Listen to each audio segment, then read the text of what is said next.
আমাকেও তো 5 বার জেলে দিচ্ছে, আপনারা অনেকেই জানেন। আমি 4 বার 4 ধরনের 8 মাস আমাকে জেলখানার মধ্যে মিথ্যা মামলা দিয়ে, বানোয়াট মামলা দিয়ে 8 মাস আমাকে আমার পরিবার থেকে, আপনাদের কাছ থেকে আমাকে দূরে রাখছে। সারা বাংলাদেশের লক্ষ লক্ষ নেতা কর্মীকে জেলে ভরছে, সারা বাংলাদেশের শত শত নেতা কর্মীকে হত্যা করছে, গুম করছে, লাশ সারা বাংলাদেশের লক্ষ লক্ষ নেতা কর্মী নামে মিথ্যা বানোয়াট মামলা দিয়ে তাদেরকে বাড়িঘর ছাড়া করাইছে।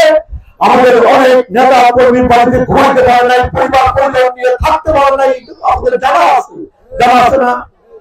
আজ সর্বশেষ গত বছরের জুলাই আগস্ট মাসে শেখ হাসিনা নির্বিচারে গুলি করে, জমিনে গুলি করে, আসমান থেকে গুলি করে, মায়ের কোলের শিশুকে গুলি করে, বাপের কোলের শিশুকে গুলি করে, ভাইকে গুলি করে, বোনকে গুলি করে, আমার এলাকার গরিব রিক্সাওয়ালা, গরিব আপনার ট্যাক্সি ড্রাইভার, গরিব রাজমিস্ত্রি নির্বিচারে ঢাকা শহরে জুলাই মাস আগস্ট মাসে মাত্র 36 দিনের প্রায় সরকারি হিসাবে 1400 আর বেসরকারি হিসাবে আপনার কয়েক হাজার মায়ের বুক সে খালি করে দিচ্ছে মাত্র 36 দিনে।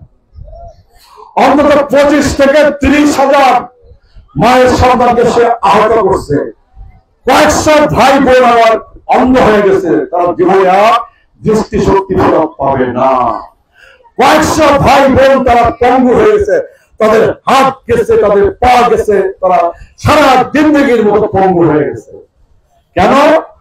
শেখ হাসিনা হুকুম দিছিল যে মানুষ করো, হত্যা করো, খুন করো, জুলুম করো, অত্যাচার করো, কিন্তু আমার ক্ষমতা চাই, ক্ষমতা চাই, ক্ষমতা চাই। ক্ষমতায় টিকে থাকবার জন্য শেখ হাসিনা নির্বিচারে গুলি চালিয়ে তার পুলিশ, তার র্যাব, তার বিডিআর বাহিনী, তার ছাত্রলীগ, তার যুবলীগ, তার স্বেচ্ছাসেবক লীগ, তারা নির্বিচারে বাংলাদেশে গুলি চালিয়ে বাংলাদেশটাকে তারা কারবালা ভাড়ায় ফেলাইছিল। শেখ হাসিনা মনে করছিল মানুষ খুন করে, মানুষ হত্যা করে, মামলা দিয়ে খালেদা জিয়াকে মেরে ফেলে, খালেদা জিয়ার এক ছেলেকে তো মাইরেই ফেলছে বর্তমান কুকুর, আরেক ছেলে তারেক রহমানকে বিদেশে আটকায় রেখে মিথ্যা বানোয়াট মামলা দিয়ে নেতাদেরকে জেলে ভরে শেখ হাসিনা মনে করছিল ক্ষমতার মসনদ টিকায় রাখবে, কিয়ামত পর্যন্ত ক্ষমতায় থাকবে, মনে করছিল না? ঠিক না? তাইলে একজন আছেন না শেখ হাসিনা বলে 5 ওয়াক্ত নামাজও পড়তো, আবার বলে তাহাজ্জুদের নামাজ পড়ে বলে ঘুমাইতো। আমার দাদা শেখ হাসিনা রক্ত পান করত, রক্ত পান করে শেখ হাসিনা ঘুমাইতে যেত। মানুষের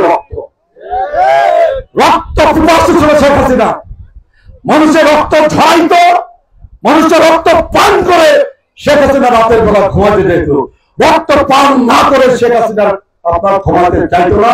মানুষের রক্ত তার পেটে না পড়লে শেখ হাসিনার ঘুম হইত না। শেখ হাসিনা ছিল সেরকম একজন ফ্যাসিস্ট, সেরকম একজন শৈল শাসক।